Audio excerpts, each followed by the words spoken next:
Welcome to Golf and the Good Life, your guide to golf travel across the pond. I'm DJ Jones, he's Connor Evers, and today we are going to visit some of our favorite spots in the home of golf. But before we get there, Connor, it was great to see you and the rest of the team last week. How are things cooking up at HMB HQ?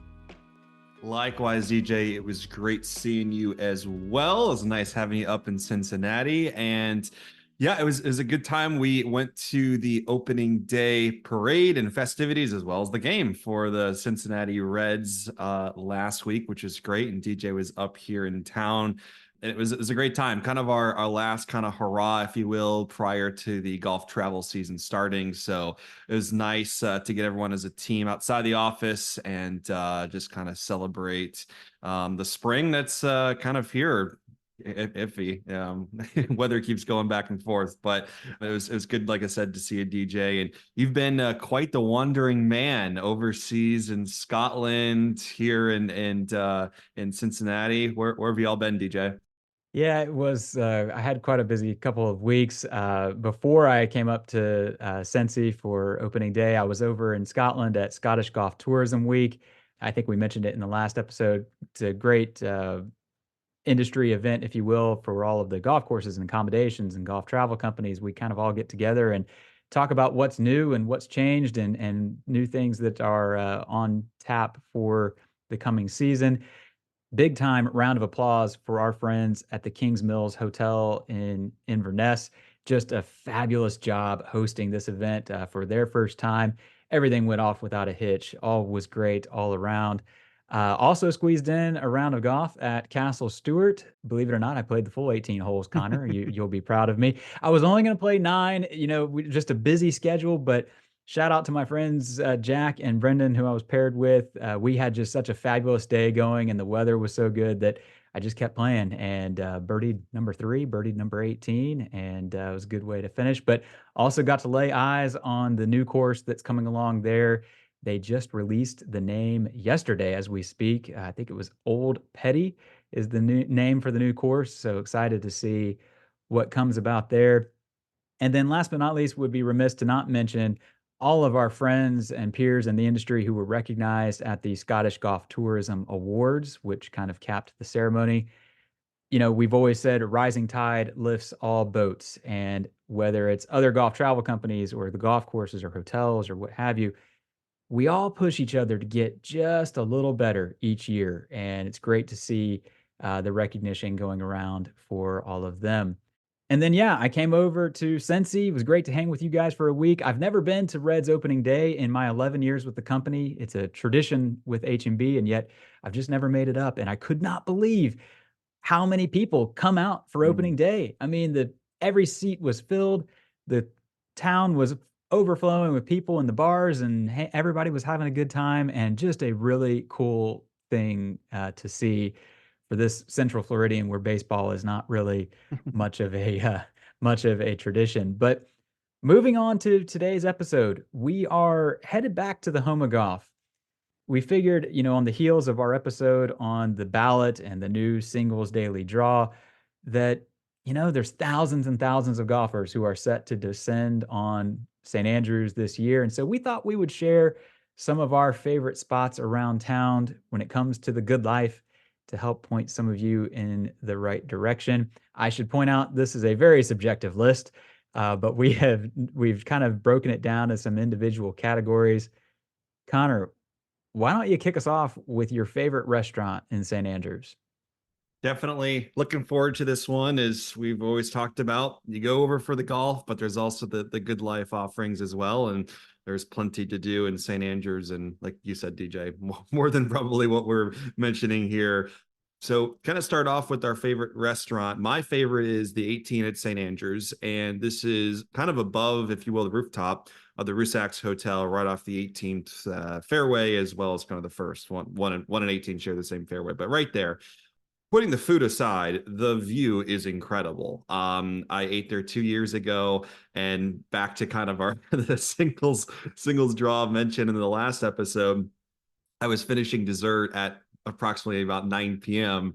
And I look outside, and sure enough, there's a line of people, back when it used to be what it was, right? Of people lining up. So again, you've got if you can visualize from that, you've got a great view of just the course itself. But the food is incredible. Some of the best steaks that I've ever had, in just in general.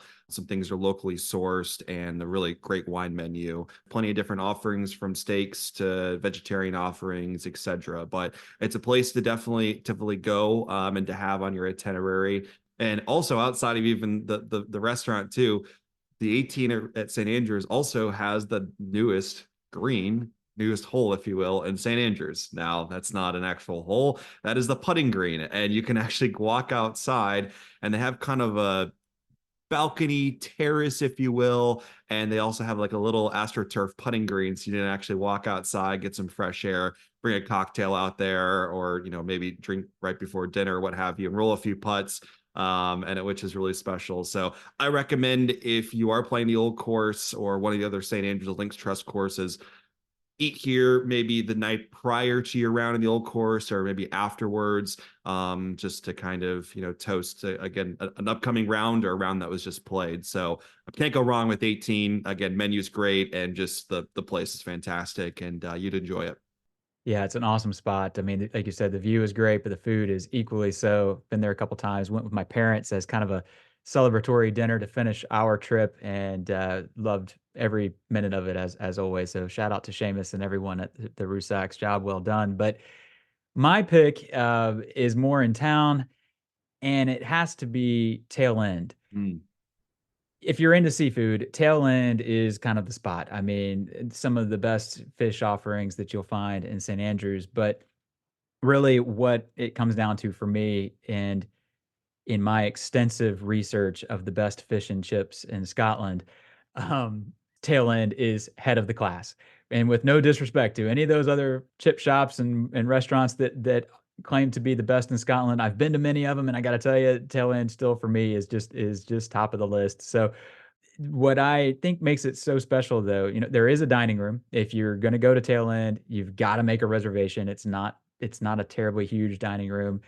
So if you wanna eat in, be sure to get with the H&B concierge, or make your booking, to head in there. But my tradition every time I'm in St. Andrews is my final meal is I walk up to Tailend, and I get a to-go box of haddock and chips, lightly salted, and I walk it back to the 18th green at the old course, and I sit behind it, and I enjoy the fish and chips, and I watch the last golfers come in over the day, and it's just, to me, it's the perfect way to just cap and reflect on your time in the home of golf, especially if this is like your first trip over, to just sit there and watch the golfers finishing, see, family embracing after they've finished their that their lifelong dream of playing the course together, best friends doing the same, watching someone hole a birdie putt, and the celebration that happens not just among their group, but everybody else that's watching around the 18th green. It's just such a cool place to just sit and chill and enjoy the moment, and pair it with, once again, the best fish and chips in Scotland. But Connor, when you're done with those heavy meals, if you're like me, you work up a sweet tooth, which leads me to ask, what is your favorite sweet treat in St. Andrews? Well, I'll say this. I used to not be a sweet tooth guy. All right. Like, even I was home for Easter, and my mom even was just like, "Oh, you don't even really like sweets." Well, I'm keen to liking them now, and I think Jannetta's really like switched me over to being a sweet tooth now. I read it on our concierge suggestions when I went over a couple years ago, and I know DJ mentioned it to me. You got to go, you got to go, you got to go. Well, I spent 3 total days in St. Andrews, and I went to Jannetta's all 3 days with my buddy Larkin and I. And we almost went back for another day, because during right before our round, one of the afternoons, it is fantastic.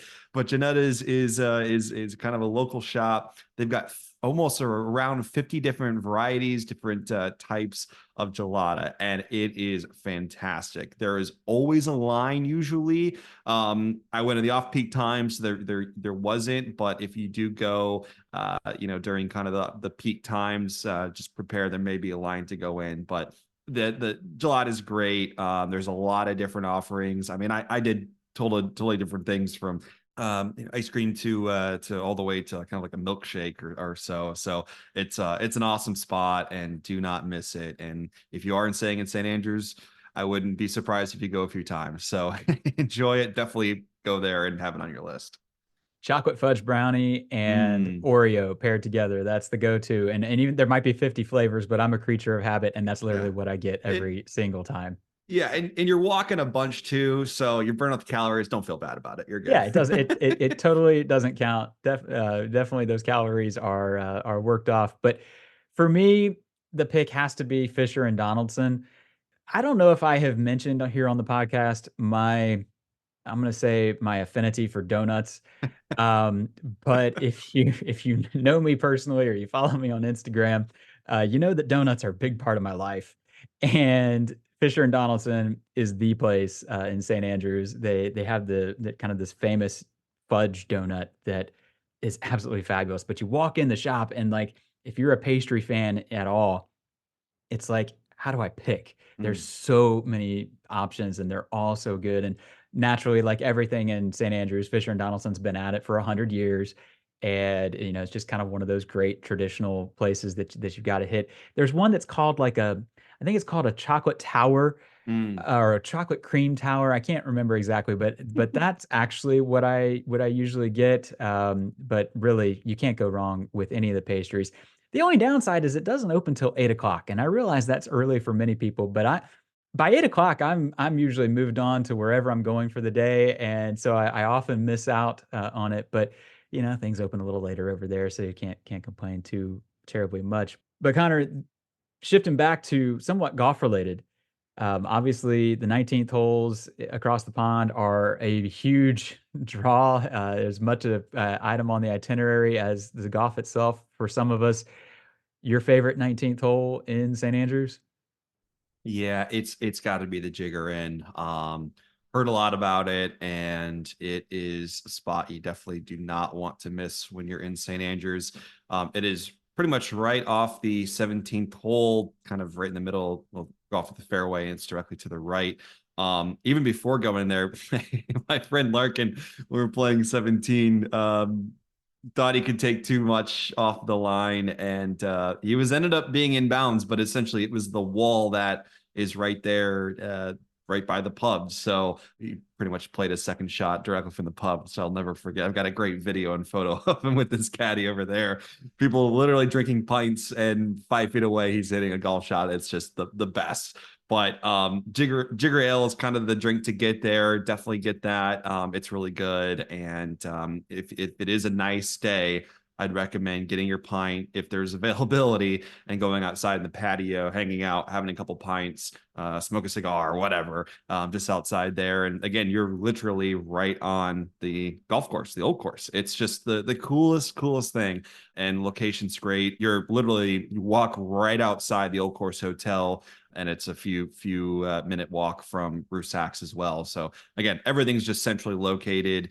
And again, why we recommend our group staying in St. Andrews, because you can literally walk to all these different things throughout the town. But Jigger Inn is my favorite, and one you definitely don't want to miss while you're in town.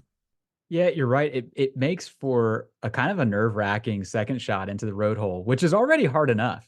But that patio, at 12:01 after they've unlocked the door is always packed, and everybody's sitting there watching you. I mean, that's what I'm doing when I'm sitting on the patio. But have you ever heard of the Jigger Challenge? No, I love to hear. What is So, it? and I may not have the name right, but I'm pretty sure it's the Jigger Challenge. And if I recall correctly, it is as you're playing, especially if it's late in the day and there's not many people in the course, you hop the wall, you go in the Jigger in, and you have a bet between two people, however many pints you have, if your score can be lower than that on the 18th, which Oh, feel, which feels like a just a recipe for disaster, really. Yeah. I mean, we're talking if you're going to have 5 pints and then go try to make a par on the 18th. But I Mm. don't know if that's still a thing, but I think it was at one point. Maybe that's a thing amongst the university crowd, but it's a certainly a great spot. Never miss it. Like you said, the Jigger Ale, one of only two places you can get it Mm. there and the American Club or Whistling Straits Yeah. up in Wisconsin, because both are owned by Kohler. So I went really back and forth on my pick for the 19th hole because, quite frankly, you have really probably my favorite. But Sorry. the second one that has to be mentioned is the Dunvegan. It's right around the corner from the 18th. Jack and Sheen and Willoughby were the longtime owners and are still kind of affiliated with it. And if you're in St. Andrews and they're in town, you might bump into them. But they really just created kind of an institution in town.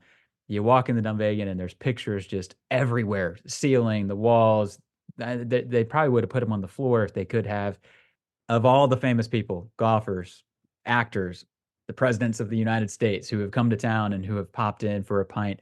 There's a great picture of Arnie and his wife and friends kind of in the front door, and the guy just rolled up and sat on the bench outside on a sunny day and enjoying the pint just like the rest of us. So it's kind of one of those places that if you're in St. Andrews, you've got to pop into at least once. I think the honorable mention, I think that deserves a mention, is the one under at the Rusacks. Great spot. They just recently redid it when the hotel got revamped. There's a funny story. Matt Jannetta did a podcast with the Manning brothers and several other people who had taken a Scotland trip together. And if I recall correctly, one of the Mannings wound up serving pints at the one under in his bathrobe. I don't really remember Yep. the specifics, but it is in that podcast. It's worth a listen as well. Connor, shifting back to more of a morning thing, or I guess it could be an afternoon thing if you're like me. Where do you find your best cup of coffee in St. Andrews? Yeah, you can go to multiple different coffee shops, but I prefer coffee in bed. So I would say book a room, try to book a room where you have a view of the old course and wake up and drink your coffee in bed. A lot of the hotels, specifically the Rusacks Hotel, has espresso machines. So that's, great coffee, even not just the coffee machine. And, wake up, put your robe on, take a shower, enjoy life, enjoy the view. And I was able to do that a couple years ago prior to playing the old course. And it's just funny. I was waking up about 6:30 in the morning or so, and like I said, drinking my cup of coffee and watching the singles queue. People come in right at 6 when the doors open, and people kind of having that excitement feel that they're playing, which is great. But just taking it all in, and I like I said, I enjoy I enjoy my coffee from bed. But there's also plenty of other coffee shops in St. Andrews and ones you may enjoy. What's your kind of favorites there, DJ? Well, I'm gonna give an honorable mention to Taste. It's kind of right on the main drag there through town, headed up. If you walk past the Dunvegan and just keep going, it's kind of there on the right. Great little small shop. But for me, it's Black Sheep. Black Sheep is one of these chains that kind of popped up out of nowhere. I first went to one in London a few years ago, and it's like now there's one in every major town. But what I love about Black Sheep is, number one, they have no problem making me an iced Americano when it's 40 degrees out. But second is they've got this great mural on the back wall of Waldo from Where's Waldo walking across the Swilken Bridge.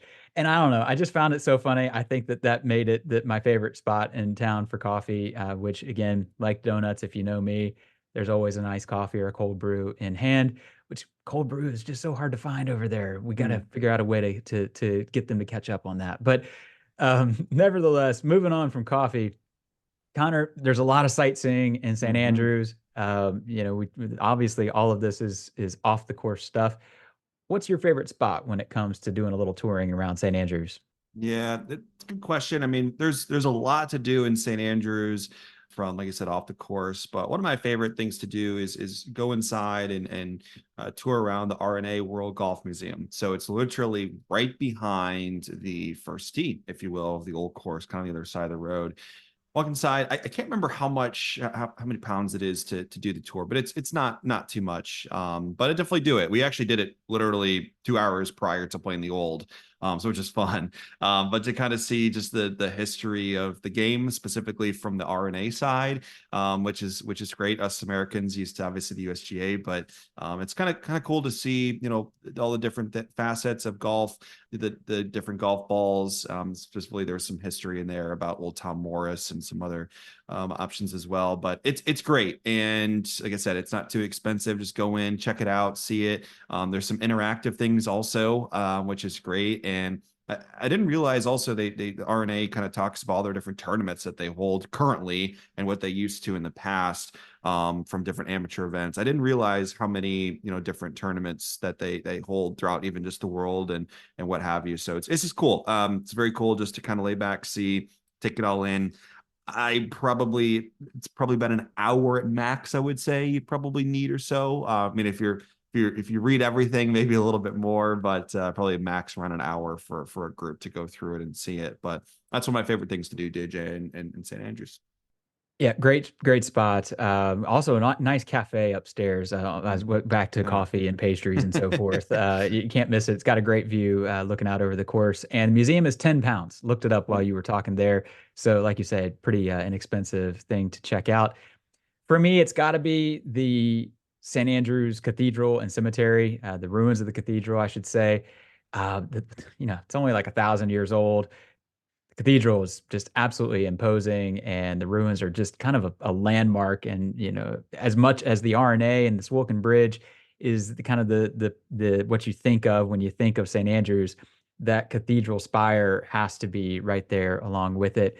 And then around the ruins, of course, is the cemetery where old and young Tom Morris and Allen Robertson and a lot of other golf's earliest founding fathers, if you will, are buried. If you are entering the ballot or the single daily draw, take a golf ball and leave it up on the grave of old Tom Morris. You never know. If you're superstitious at all like me, might be worth a try. But it's a very pretty area to walk around. You can continue out to the outskirts of town and well, maybe not to town, but a little further up the road. The pier juts out into the ocean. It's a nice little walk, and especially if the sun is out. But Connor, we have covered a lot of ground. I don't think anyone expected us to talk about coffee and pastries and so forth so much on this episode, but I think it's worth the visit. Anything that we missed that you might throw in as sort of a bonus option? Yeah, I mean, my always recommendation and is to do just a walking tour of St. Andrews. I love doing it. Either if a group is not scheduled arrival day golf and getting off the plane, and and it also helps if you have kind of an arrival that's fairly early, to do the tour, see the town of St. Andrews, prior to your rooms being available at your hotel. You get to kind of get the blood flowing, helps with jet lag.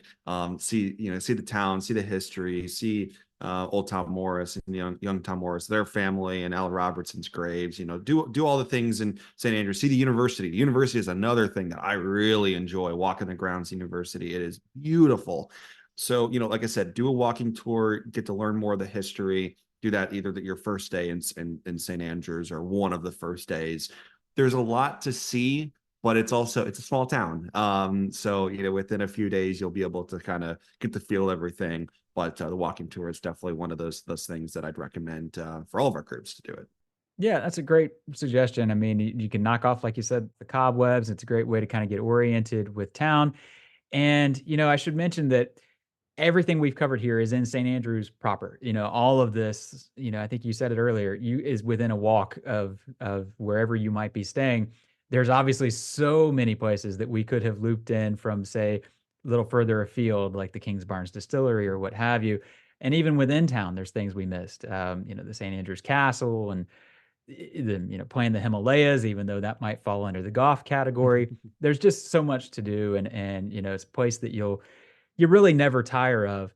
My pick for a bonus has to be the St. Andrews Brewing Company. If you are at all into brewery culture, it's just a great spot. Not only, is it a cool place to hang out, they've got a good little food menu, but they also produce a number of beers for some of the courses in the area. They produce a couple for the St. Andrews Links. They make one for Dumbarney. I think they make one now for North Berwick. So, it's neat to have the tie in to golf. And while you may not be able to get all of those there because I think they might be only at the courses, they have most of their lineup. Yippee IPA is kind of one of their main ones that's on draft usually, but cool spot. But Connor, I think we have wrapped everything up here. Anything you want to add before we call this one done?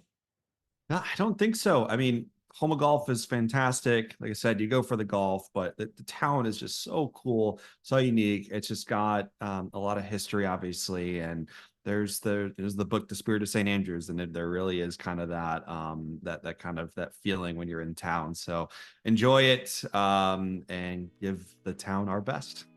Absolutely. That's well said. Well, we will link to most everything that we talked about today in the show notes if you happen to miss anything. If you've got any questions about St. Andrews or golf travel across the pond in general, send us a DM or an email, golf@haversham.com.